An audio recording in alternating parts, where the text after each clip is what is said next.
The announcement, March 19, 2003, 10:15 p.m. Eastern Time. The Oval Office glows under soft lamplight. President George W. Bush sits behind the resolute desk, face solemn, eyes steady on the camera. Millions of Americans are tuned in, living rooms quiet, families gathered, the weight of the moment settling over the nation like a blanket.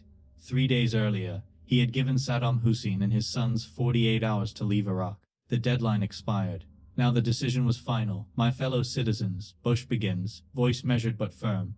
At this hour, American and coalition forces are in the early stages of military operations to disarm Iraq, to free its people, and to defend the world from grave danger. He pauses, letting the words land. The people of the United States and our friends and allies will not live at the mercy of an outlaw regime that threatens the peace with weapons of mass murder. We will meet that threat now, with our Army, Navy, Air Force, and Marines, so that we do not have to meet it later with armies of firefighters on the streets of our cities. The camera lingers on his face. Behind him, the American and presidential flags stand sentinel. He continues, laying out the case the administration had built for more than a year. Intelligence gathered by this and other governments leaves no doubt that the Iraq regime continues to possess and conceal some of the most lethal weapons ever devised. This regime has had high-level contacts with al-Qaeda going back a decade, and has provided training to al-Qaeda members in the fields of poisons and gases and making explosives. He speaks of Saddam's history of using chemical weapons against his own people, of links to terrorism, of a dictator who defied UN resolutions for 12 years.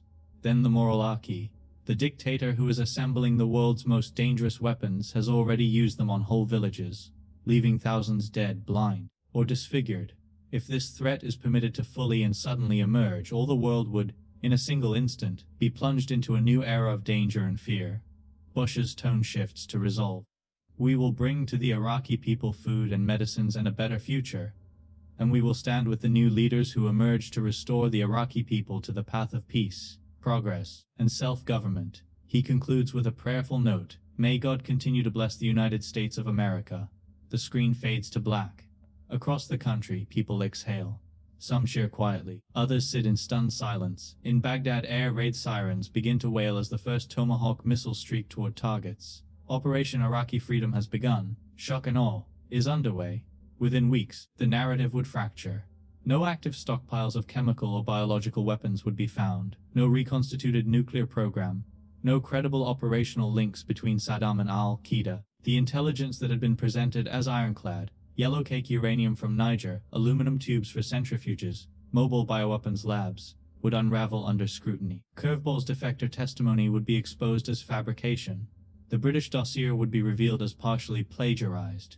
United Nations inspectors, dismissed as ineffective, would later be vindicated. No WMD programs existed in any meaningful form since the early 1990s, so if the public case, terror ties, imminent threat, collapsed so completely, what drove America to war? Why did the most powerful nation on Earth launch a preemptive invasion that would cost trillions of dollars, claim thousands of American lives and hundreds of thousands of Iraqi ones, destabilize an entire region, and give birth to ISIS?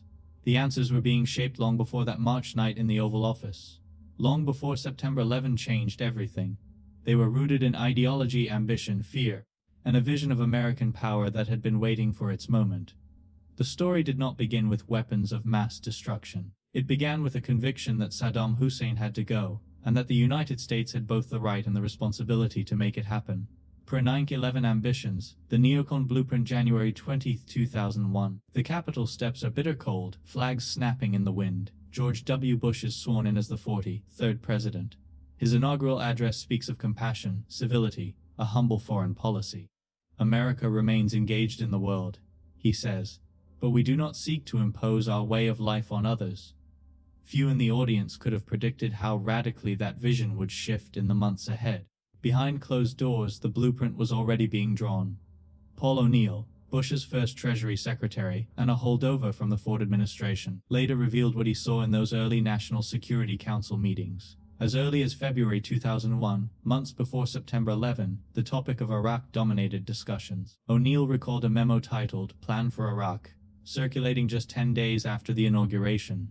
During one NSC session, Bush interrupted a presentation on the Middle East peace process to ask, "What do we do about Saddam?" The question hung in the air. O'Neill described the president's tone as impatient, almost eager. Saddam Hussein was not a new problem, he was an unfinished one. The architects were already in place. Dick Cheney, the new vice president, had been fixated on Saddam since 1990. As defense secretary under George H.W. Bush, Cheney had overseen the Gulf War but watched in frustration as the 1991 uprisings against Saddam were crushed while U.S. forces stood by. He believed regime change was the only way to neutralize the threat permanently. Donald Rumsfeld, returning as defense secretary after a quarter-century absence, shared the view. Both men had signed the 1998 open letter from the Project for the New American Century's planks, a neoconservative think tank that urged President Clinton to remove Saddam from power. The letter warned that the only acceptable strategy was one that eliminates the possibility that Iraq will be able to use or threaten to use weapons of mass destruction. Paul Wolfowitz, Deputy Secretary of Defense and the intellectual force behind much of the neoconservative vision, had been pushing for Saddam's ouster even longer. In the 1990s, as Undersecretary of Defense under Cheney, Wolfowitz drafted plans for supporting Iraqi opposition groups. He saw Iraq not just as a rogue state but as the linchpin of a broader strategy: topple Saddam, install a pro-American democracy, create a model that would transform the Middle East, secure U.S. influence over oil flows, and cement American primacy in a unipolar world. Panek's September 2000 report, Rebuilding America's Defenses, became the movement's manifesto. It called for a military capable of fighting and winning multiple major theater wars simultaneously, for rejecting multilateral constraints, and for maintaining U.S. preeminence through decisive power projection. One line stood out: the process of transformation, even if it brings revolutionary change, is likely to be a long one, absent some catastrophic and catalyzing event, like a new Pearl Harbor. That phrase would haunt the debate for years. In the spring and summer of 2001, the administration quietly ramped up pressure on Iraq. Sanctions were tightened. No-fly zones were enforced more aggressively. CIA-covered action against Saddam intensified. Contingency planning for military action began in the Pentagon under Rumsfeld's direction, when the new Secretary of State, Colin Powell, advocated a more cautious approach: diplomacy, containment. His voice was often drowned out by the louder chorus from Cheney's office and the neocons in defense. September 11, 2001, did not create the desire to remove Saddam Hussein. It provided the perfect justification. The attacks killed nearly 3,000 Americans in a single morning. They exposed the vulnerability of the world's sole superpower. They created a national mood of fear, anger, and resolve.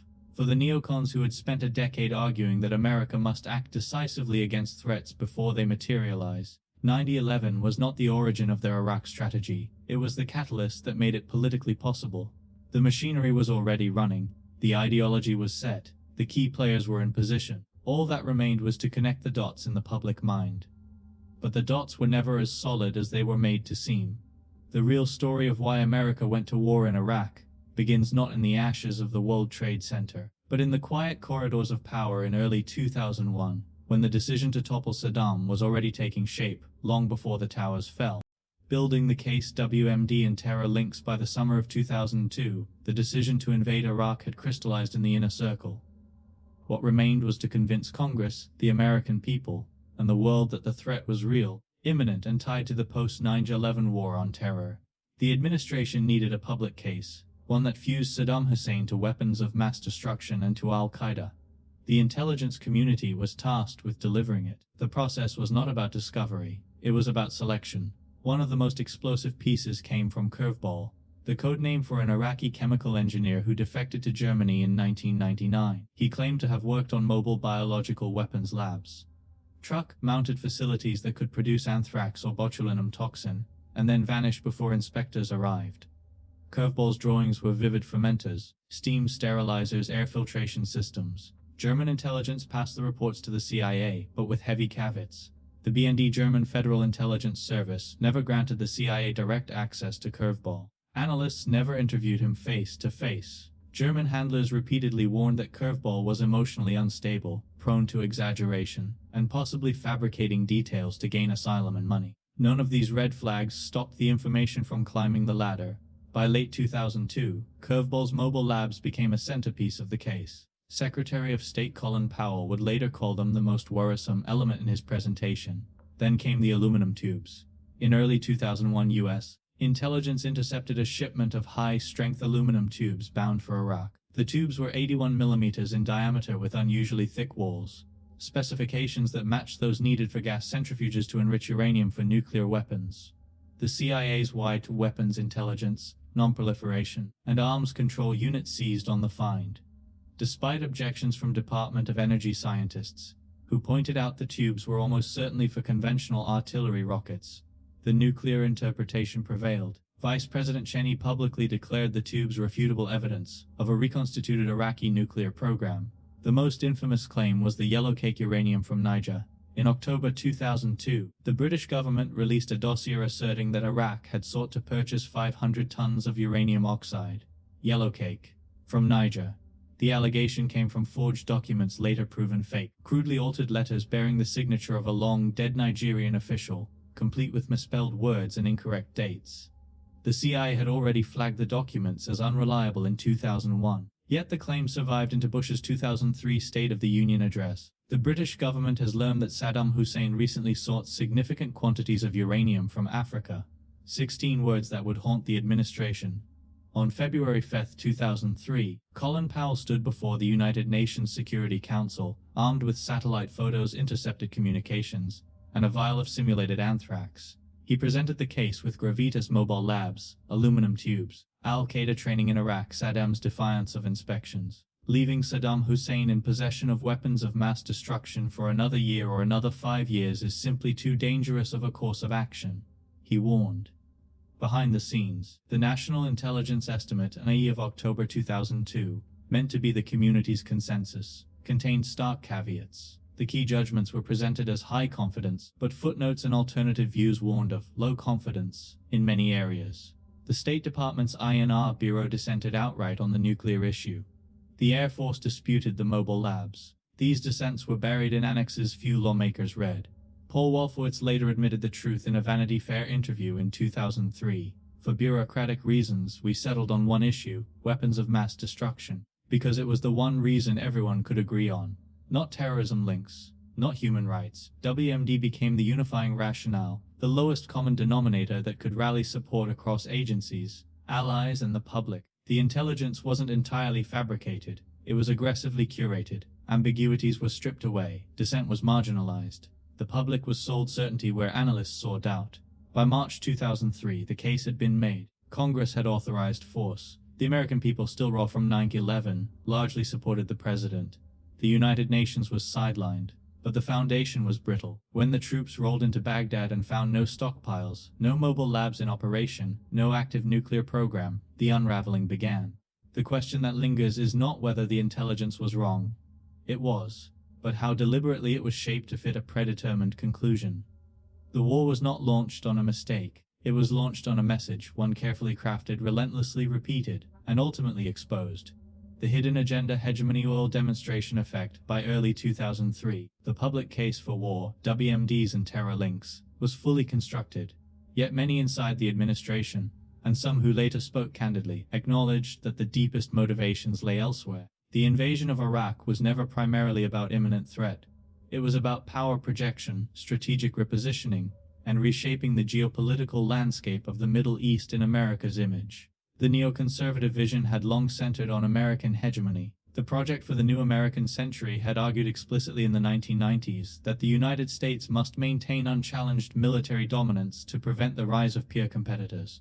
After 9/11, that vision acquired urgency. The attacks had exposed vulnerability, the world's sole superpower humiliated on its own soil. In the minds of Cheney, Rumsfeld, Wolfowitz, and their allies, passivity was no longer an option. A decisive, overwhelming military victory was needed to reassert dominance, deter future challengers, and restore the aura of invincibility. Iraq became the stage for that demonstration. Afghanistan, rugged and tribal, offered no clean, conventional triumph. Baghdad did. A swift armored thrust, the fall of a hated dictator, the toppling of statues in Firdos Square. The optics were perfect. It would send a message to Tehran, Damascus, Pyongyang, and beyond. Cross us, and we will remove your regime with precision and speed. This was the demonstration effect, at the heart of the strategy, a performative war designed to showcase American resolve and capability in the post-9/11 era. UL played a central but indirect role. The United States was not invading to seize Iraqi fields for American companies in some colonial plunder.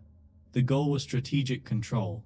Iraq sat on the world's second largest proven oil reserves at the time, roughly 112 billion barrels. Controlling or influencing that supply would give Washington leverage over global energy markets, reduce dependence on Saudi Arabia, and ensure that oil continued to be priced and traded in dollars, the linchpin of U.S. financial hegemony. Post-invasion planning documents, later declassified, show the Pentagon and State Department quietly mapping out oil infrastructure protection and the awarding of reconstruction contracts.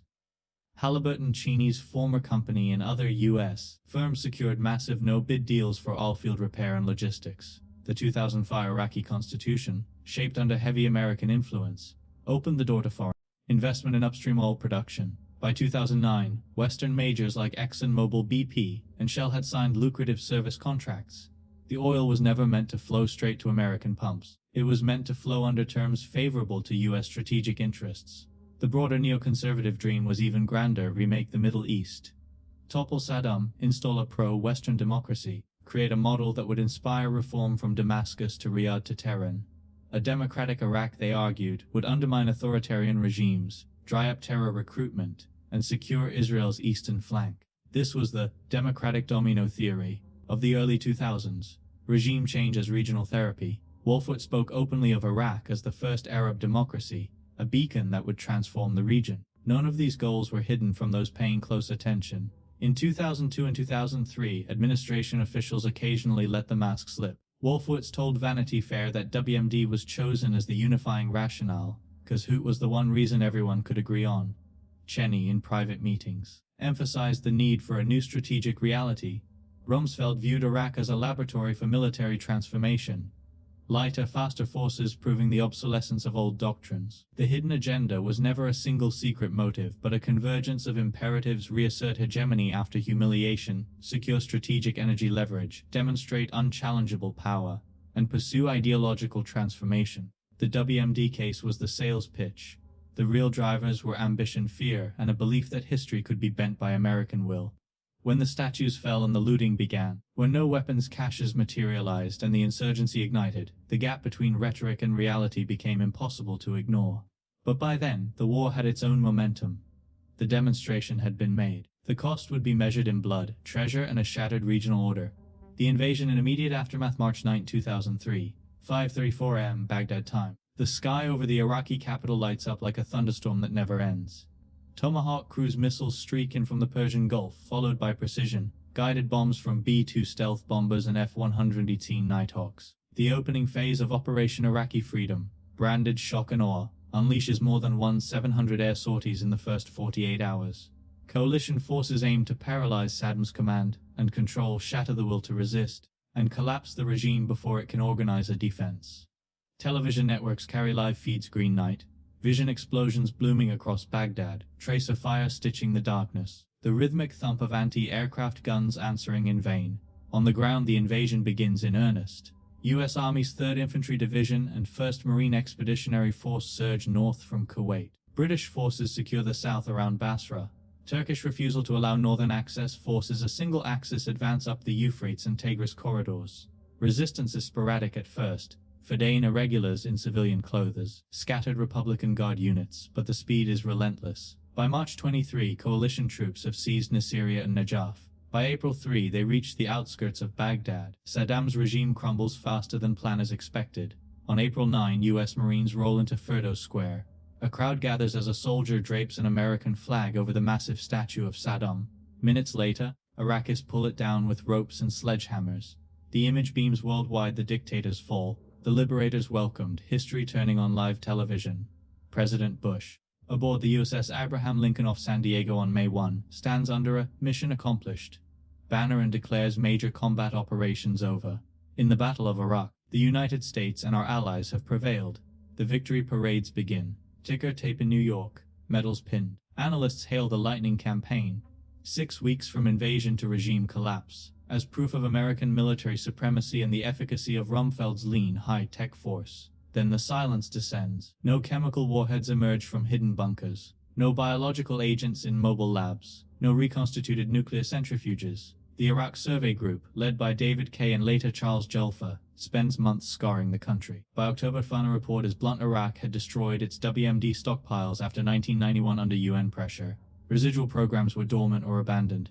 No active capability existed in 2003. The intelligence that had justified the war was not merely mistaken, it was wrong on the central premise. The absence of WMDs was the first crack. The second came faster and bloodier. Looting erupts immediately after the regime falls. Museums are stripped, government buildings burned, ministries gutted. Coalition forces, stretched thin and focused on conventional combat, lack sufficient troops to secure the peace. The Iraqi army is formally disbanded by CPA Order No. 2 on May 23. Hundreds of thousands of armed men sent home without pay or prospects. De-Baathification sweeps through the civil service, purging experienced administrators. Power vacuums fill with militias, tribal leaders, and foreign jihadists. By summer 2003, the insurgency ignites. Roadside bombs in the Sunni Triangle, ambushes on patrols, assassinations of police recruits, sectarian fault lines, Sunni vs Shia, Arab vs Kurd, deepen into open warfare. Abu Musab al-Zarqawi's al-Qaeda in Iraq emerges, exploiting the chaos. Car bombs in markets, beheadings on video. The coalition, expecting flowers and gratitude, finds itself fighting a Hydra-headed enemy in a country it barely understood. The victory parades masked what was brewing beneath a war that had ended one phase only to birth another far longer, costlier, and more brutal. The fall of Baghdad was not the end. It was the beginning of a descent that would last years, claim hundreds of thousands of lives, and reshape the region in ways no planner had foreseen. The mission had not been accomplished. It had only just begun. The reckoning leaves exposed in consequences. October 6, 2004. Charles Dilfer, head of the Iraq Survey Group, stands before cameras in Washington. His 1,000-page final report is devastating in its clarity. After 18 months of exhaustive searches, thousands of sites inspected, hundreds of scientists interviewed, millions of documents reviewed, the conclusion is unequivocal: Iraq possessed no stockpiles of chemical, biological, or nuclear weapons in 2003. Saddam had destroyed them after the 1991 Gulf War under UN pressure. Residual research programs were dormant, fragmented, or abandoned.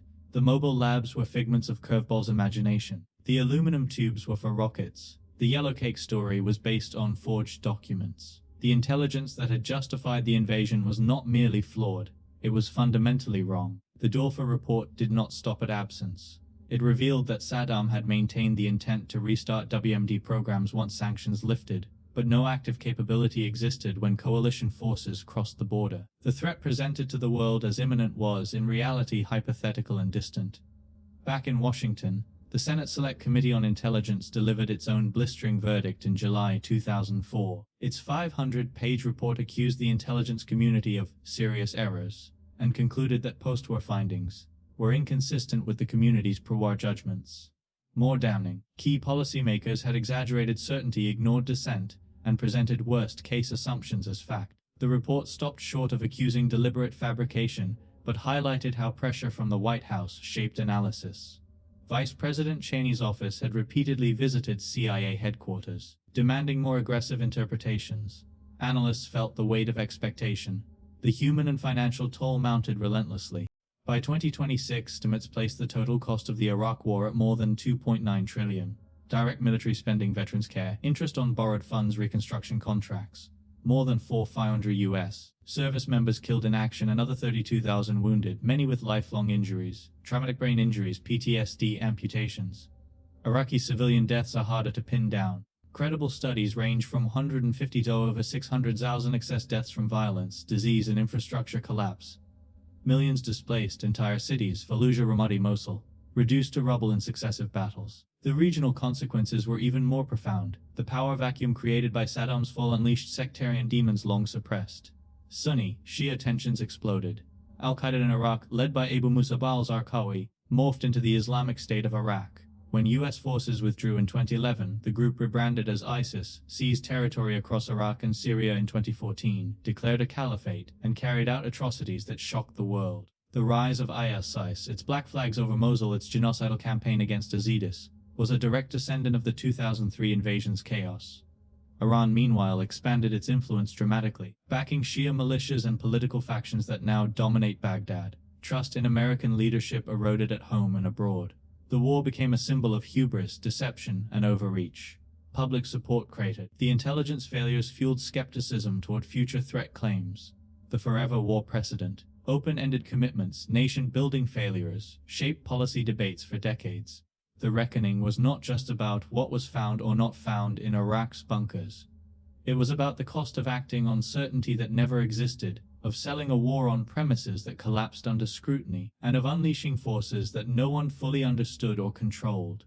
The mission that was accomplished in May 2003 proved to be only the prelude to a far longer, far bloodier reckoning, one whose echoes still reverberate across the Middle East and in the halls of American power. Legacy and the truth that lingers. The Iraq War did not end when the last U.S. combat troops withdrew in 2011. Its shadow stretches across 2 decades and counting. Trust in American institutions, government, intelligence agencies, the media that amplified official claims, eroded to levels not seen since Vietnam. Polls show that by the mid-2010s, majorities of Americans believed the government had deliberately misled the public about WMDs. The damage was bipartisan faith in the executive branch's honesty, in the checks and balances of Congress, in the objectivity of intelligence assessments. All suffered lasting wounds. When future administrations warned of threats in Syria, Iran, or elsewhere, the reflex was skepticism first. The precedent of forever wars took root. Iraq proved that regime change could be achieved swiftly, but that stabilizing a fractured society was far harder. The open-ended commitment model, nation-building, counterinsurgency, prolonged military presence, became the template for Afghanistan, then Syria, then the fight against ISIS. Trillions spent, generations of veterans scarred, and a public increasingly wary of endless deployments. The phrase "no more forever wars" entered political rhetoric, yet the pattern persists. The Middle East remains profoundly reshaped and destabilized. Saddam's removal removed a brutal but balancing dictator, unleashing sectarian forces that had been contained. Iran's regional influence surged as Shia militias and political allies filled the vacuum. The Sunni insurgency that birthed al-Qaeda in Iraq evolved into ISIS, whose 2014 rampage across Iraq and Syria drew the United States back into combat. Syria's civil war, Libya's collapse after Gaddafi, the empowerment of proxies and militias. The 2003 invasion acted as a catalyst for a cascade of chaos that redrew borders, empowered extremists, and displaced millions. One decision, sold on shaky intelligence, driven by ideology and fear, marketed with certainty that never existed, reshaped the world in ways planners never fully anticipated. Hundreds of thousands dead, economies bankrupted, alliances strained, a generation radicalized, and a region still burning. The deepest scar is the question that refuses to fade: how many more truths remain hidden? How many future wars rest on premises we accept today only to discover tomorrow were built on sand? The statues fell in Firdos Square. The illusions fell slower, but they fell harder.